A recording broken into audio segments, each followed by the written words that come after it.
This is a 5-room HDB flat located in Ang Mo Kio. I purchased this home for the high floors and also for the views to the Malaysian mountains and Bukit Timah Hill to the west. This flat is 45 years old and was rather run down prior to the renovation, so I wanted the home to be spacious, airy and light-filled.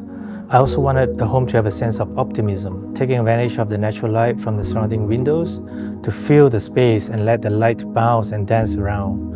With this being a HDB, I chose simple ordinary materials such as plywood, concrete and vinyl and try to play out the beauty in the ordinary.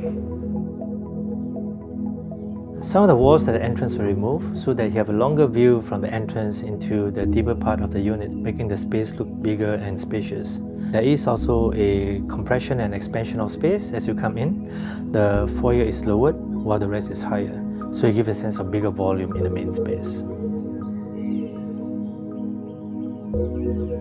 One bedroom was demolished to become the current dining and study area, which is also the heart of the apartment. So in doing so, a sculpture column was left behind, and I saw that as an opportunity for something sculptural, and I turned that into a light lantern, which provide ambient lighting for the area at night.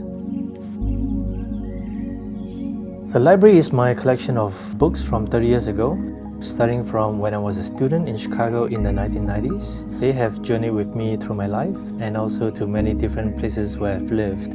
I like books because they are organized thoughts put together by some thinking mind and presented to you in a very organized fashion. You can randomly pick one up, read a chapter, and it'll transport you to a different time and space and state of mind.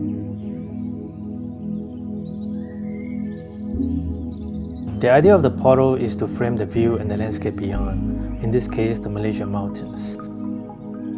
The portal is also made of plywood. It is also an exploration of materials to bring out the beauty in the ordinary.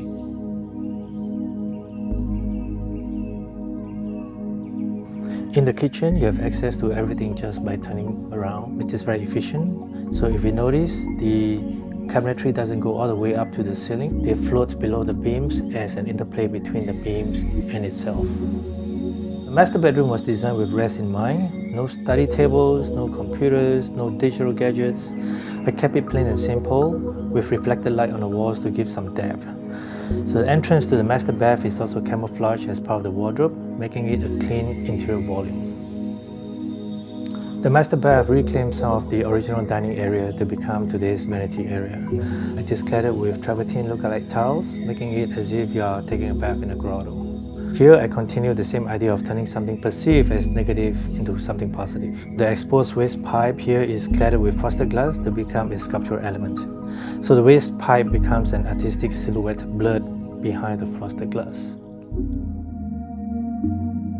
So I like to rest and relax and meditate, and I think this place is very conducive for the purpose.